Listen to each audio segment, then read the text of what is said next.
God of War made me, maybe you, maybe us all, fall back in love with games. Hey, what's going on guys? DWT here reporting in. This is going to be my last video talking about God of War.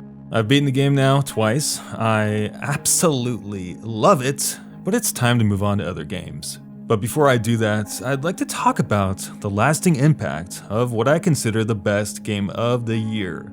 I'm not gonna lie to you guys, leading up to the release of this game, I was damn near close to writing off conventional video games. I know it sounds crazy, but it's true. I know I've been a little bit negative as well in the past few months, and I've done more criticizing than praising lately. It's not what I want to do, I just haven't found a game that I've clicked with in a really long time. I can probably count them on one hand. Something like Uncharted 4, AC Origins, and Super Mario Odyssey. I've definitely loved some other games like Hellblade, Cuphead, and Nier, but it has been way too long that I have been genuinely excited to run home and play a game. My negativity, of course, was driven by multiple things I've touched on before, games releasing unfinished and broken, tactics like upselling and extension-based monetization, and this general trend to make everything bigger and more open instead of just better. It's frustration, really, that has led me to being really hard on new releases lately because I care. I care about representing good games that are fair, interesting, and ethical, and it's been a really hard time to find quality games that are just made to be good. This kind of mentality was something I grew up with during the 8-bit through the 64-bit platform era. But with a growing industry fueled by changes in consumer tastes, I've seen things that I love about video games sail out into the big ocean of nothing and never come back. I was there when the industry decided that linearity needed to be evaporated. The handcrafted story with a linear, yellow brick road style journey is something that has just simply gone away because there's no way to monetize anything beyond the game. We might get one occasionally, but they're few and far between, much too far. Everything's gotten really big, just for the sake of the word big, as it's the tagline for great promotional material and always found in bold in a review. But somewhere on this road, games kind of forgot about telling a story.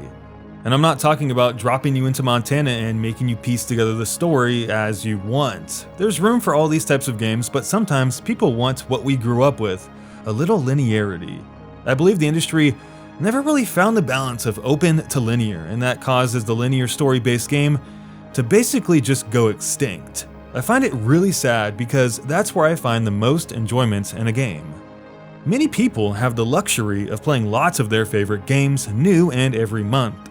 Those who like shooting games, open world games, action games, the world is their oyster and they never have to wait too long for a new one to come out. But for those of us who are left like me, we have to wait a long time for what people used to consider the action-adventure, story-based game. Even though I like lots of different genres, I miss my favorite one. And I often ask myself the question, where have all the good games gone? And by good, I mean my type of good game. God of War is one of those games. God of War crept up on me, I'm not gonna lie. I was never a hardcore God of War fan, and I never really liked the combo beat-em-up genre as I like to classify this game in. I like action games, but what I do enjoy even more is when the gameplay is contextualized through a character's motives. And what I mean by this is, why is the character fighting, and what am I doing fighting? And is there real emotional danger present to my character? I understand that Kratos has a lot to fight for and the reason he's on a rampage, but I always lost the sense of personalization, and I was never moved by the act of combat relative to my character. Because much of the old God of War, while it's fantastic and incredibly showy, it's quite the extravagant act. You're really far away from the camera as a player and it's always in full supply. Part of a great single-player game, at least for me, is when this sort of combat has a deeper meaning, one the game doesn't use too much, doesn't lean on too much, and one that is just part of a bigger whole.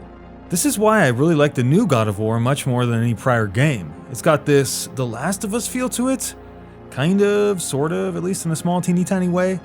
The kid, he's always there. There's often a lot of gravity to the combat and the dialogue, and I really like how Kratos would often turn to his son and say stuff like, "Hey, we're killing shit for a reason, not just because we want to." This really small exchange in dialogue is just one example of why I was so drawn to this game, because it really reminded me of what I like about a single-player game. There was a time I thought I'd never leave our woods, or even my own bed sometimes. You were not to blame for your sickness. Ellie as your sidekick isn't too much different than Atreus. You kind of feel this attachment to both of them because, for one, they're young and smaller than you and they don't use the same big weapons you do. Ellie had her little knife and Atreus has his bow. They can't die, of course, but you still feel like you have to protect them and teach them and nurture them. It's not always there either. In fact, there's a good deal of exploration and dialogue between Kratos and other characters, so it doesn't feel like it's overstaying its welcome.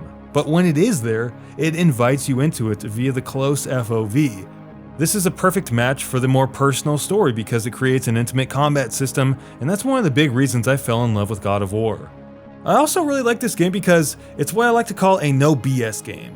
There's no overly inflated game time. Every detour and optional area feels within reach, yet totally optional. There's no rush to get anywhere, yet the game seems determined to make sure you're always staying engaged.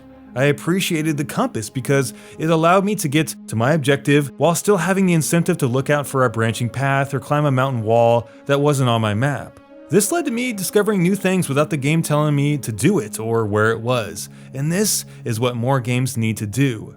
For me, I find it difficult, and I know a lot of you are the same way, to live organically in single-player games that don't do this or have too much hand-holding, or games that fall victim to being a corridor simulator, or my least favorite, the game that points everything out to you but does not include an option to turn those HUD indicators off. While I was playing God of War, I kept thinking to myself, this game just feels good. It's not too open, it's not closed off, and the game wants me to be in charge of both accelerating the story and wandering off, only to stumble upon something really cool.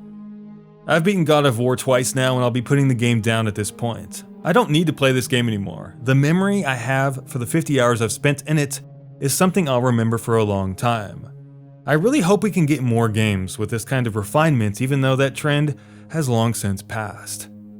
I'm not sure where this industry is heading, whether it's EA taking over the world with live gaming, or every game turning into an open world game, and every shooting game turning into an open-ended battle royale game. But one thing I do know is that I can't expect to be handed a game like God of War again anytime soon, and I guess I can't blame the industry. I'm the minority who will run out and buy a single-player linear game, play it for 20 hours and be 100% satisfied. And if you're like me, we are the few, opposing the needs and wants of the much more popular majority, gamers who want the exact opposite. That is the reality of gaming today, and we can't lament the change because there's really nothing individually we can do about it.